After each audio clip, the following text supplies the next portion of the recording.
Bom, pessoal, hoje eu vou dar continuidade a gravar sobre a minha vida, né? Esse é o vídeo parte 3. Tem o 1 e tem o 2 já aí no Instagram. E aí eu vou falar sobre um fato que me marcou muito, que foi eu ter feito CPOR, um marco na minha vida. Com 19 anos eu servi ao exército. Aqui, o Exército Brasileiro. É, Tinha 19 anos e vou falar a história, tentar ser mais resumido, menos prolixo possível para explicar como foi minha passagem no Exército. Tem uma placa aqui, ó, com a turma, os outros colegas, da foto da formatura. E eu vou tentar explicar, falar pelo Exército, que eu não sei, o Brasil tem as três Forças Armadas, três: Exército, Marinha e Aeronáutica. Então, o que eu sei, eu vou falar sobre o Exército. E é, então, eu vou tentar explicar assim o mais sucinto, o mais breve possível, para vocês entenderem, para quem não sabe como é que é a divisão do Exército, como é que funciona. Eu vou explicar para vocês. É assim, vou começar primeiro a minha entrada no Exército, como é que foi. Todo mundo sabe que o Exército, quando você completa 18 anos, você tem que se alistar, né? Para quem é homem do sexo masculino, se alista, e muitos não querem ficar, não tem intenção, pede dispensa, inventa que tem uma doença para ser dispensado logo, ou inventa qualquer coisa que é arrimo da família, que sustenta a família, enfim, trabalha e tal.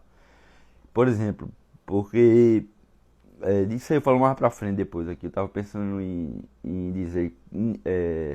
Ninguém da minha família serviu no exército. Meu pai, nem tios, nem parentes lá da minha mãe também. Não, ninguém. Todo mundo pediu pra sair, assim.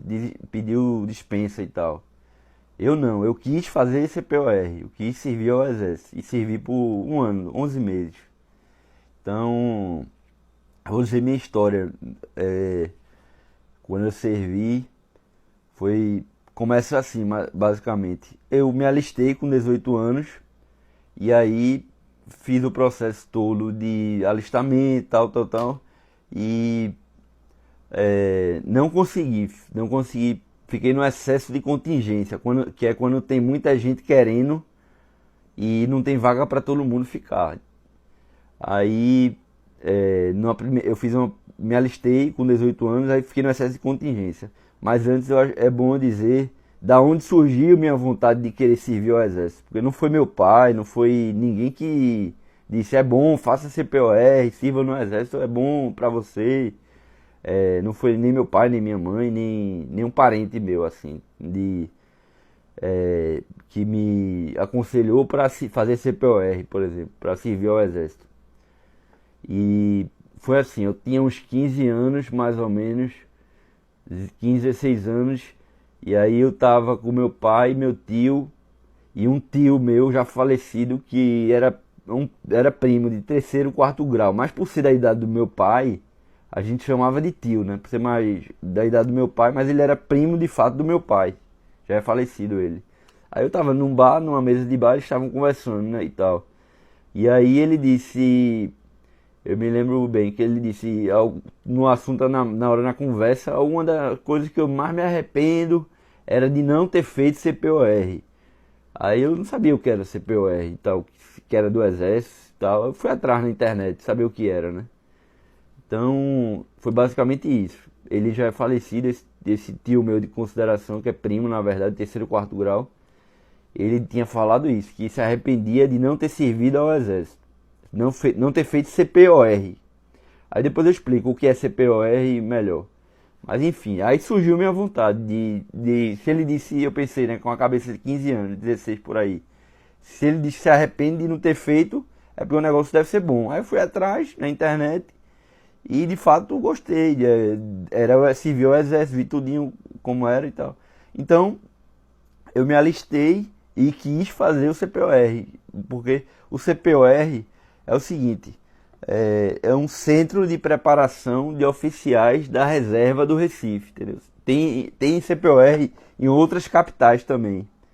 CPOR, Centro de Preparação de Oficiais da Reserva. Você tem um treinamento lá militar e depois é colocado na reserva. R2, que é não remunerada. Porque as pessoas que não, para quem não sabe, né? Você pode servir ao exército, mas como concursado. Você faz o concurso para ESA, que é para ser praça, que você começa como soldado, vai depois cabo, depois sargento, terceiro sargento, segundo sargento, primeiro sargento. São os praças. E tem os oficiais, que aí é a MAN SpaceX barra Agulhas Negras lá, Academia de Agulhas Negras no Rio de Janeiro, conhecida como Agulhas Negras. Mas é SpaceX barra MAN o nome, para oficiais. Aí você começa, o primeiro cargo é aspirante a oficial, depois segundo tenente, depois primeiro tenente, depois capitão, depois major, depois tenente coronel e depois coronel. Isso é para quem é de carreira. Quem faz CPOR pode chegar até primeiro tenente só, porque fica no máximo 8 anos no exército. Para quem serve tanto soldado, que acaba sendo cabo ou sargento depois, praça, que é a divisão que se replica nas polícias militares, que são estaduais, né? Se replica o militar também da polícia militar, é a mesma estrutura, hierarquia e disciplina se assemelha com o exército. Então as divisões são as mesmas, tem praça, soldados e tem os oficiais. Que é aspirante, ele entra na academia, ele é aspirante primeiro, aspirante a oficial, que é o que eu sou aspirante a oficial da reserva, R2, não remunerada. Então, você entra para oficial de carreira, por exemplo, ou no CPOR, que você é formado também, eles formam oficiais temporários em CPORs e em NPORs, que são Núcleo de Preparação de Oficiais da Reserva. A diferença de CPOR para NPOR é porque no CPOR tem mais armas de guerra, que a gente chama. Tipo, eu sou da infantaria, tem a infantaria, que é representado aqui o símbolo por 2 fuzis cruzados com uma granada. Aí tem a infantaria, tem a artilharia, tem o material bélico, tem a intendência, comunicações e engenharia. Acho que não esqueci nenhuma. E a cavalaria também, a cavalaria. No CPOR. No meu tempo não tinha cavalaria lá, para você escolher, porque entra todo ano 300 alunos, digamos, 250 pessoas no CPOR. Para servir como aluno, depois se torna aspirante oficial. No final do ano, no aspirantado, você recebe depois de passar pelo processo todinho, você recebe o seu diploma mesmo e tal de aspirante oficial. Da reserva R2, não remunerada. Porque se você servir e for para tropa, ou seja, ficar até 8 anos, você pode chegar até primeiro tenente. Entendeu? Mas depois de 8 anos o exército manda você embora. É o máximo que pode ficar isso. Não incorpora ou se torna de carreira, não. Vai ser sempre temporário. Não cria a estabilidade que tem o concursado quem fez SpaceX barra MAN. Aí é de carreira. A formação é parecida. É aspirante também do mesmo jeito. Mas lá eles são de carreira e os CPORs formam oficiais temporários, R2, não remunerada. Reserva R2. Em teoria, o que é que os R2 oficiais formados pelo CPOR fazem? Caso de guerra, por exemplo, o Brasil se envolvesse num conflito, o pessoal que fez CPOR, eles são convocados e vão comandando, assim, como tiveram treinamento militar, vai comandar os reservistas normal, quem não teve instrução militar. Então, essa é a teoria. E junto com o pessoal de carreira que está lá no exército, que tem a estrutura do exército ativa, né? Dos militares no exército. Caso de guerra, de conflito, de paz, de tudo. O exército pode ser acionado. Então, em tese, Quem serviu em CPOR ou em NPOR